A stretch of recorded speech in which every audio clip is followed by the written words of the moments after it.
Bonjour, moi c'est Samuel, je suis expert en fiscalité au sein de Clark et aujourd'hui je vais vous parler de l'IP Box.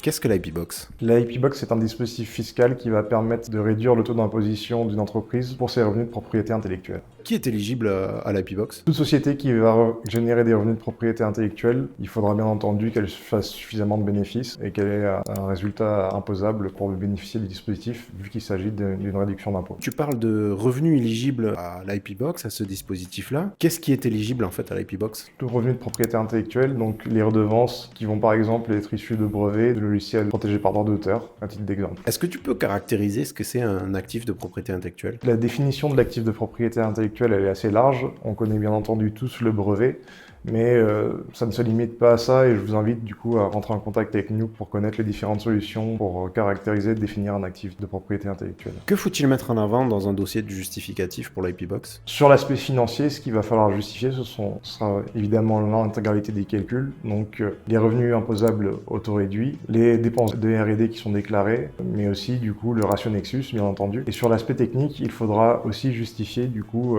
l'origine de l'actif de propriété intellectuelle, bien justifier l'origine des travaux de R&D et bien justifier qu'il y a encore des travaux de R&D en cours sur cet actif. Du coup, Samuel, pourquoi est-ce qu'il faut travailler avec un cabinet comme nous? L'intérêt de travailler avec un cabinet comme nous, c'est que, comme vous pouvez le voir, le dispositif réunit à la fois compétences en propriété intellectuelle, en fiscalité, mais aussi en expertise technique. Le cabinet dispose de ces trois grandes compétences. Qu'est-ce qui rend le dispositif de l'IP Box aussi complexe? C'est un dispositif complexe car il faut effectuer tout son travail en amont. Bien entendu, ça va être beaucoup plus simple de justifier des revenus de propriété intellectuelle si on a mis les bonnes pratiques en œuvre bien avant. Et ça va aussi être le cas pour tout ce qui est justification technique si on a fait des bonnes déclarations de crédit d'impôt recherche au préalable. D'un point de vue technique, il y a aussi un sujet épineux qui est de pouvoir différencier qu'est-ce qui est de l'ingénierie, de l'innovation et effectivement des travaux de recherche et développement. Samuel, comment est-ce qu'on fait pour déclarer ce dispositif? C'est simplement un principe déclaratif qu'il faudra renseigner à un CERFA associé à ce calcul. Si tu avais trois bonnes pratiques à proposer, ça serait quoi? Si j'avais trois bonnes pratiques à recommander, je dirais de faire un audit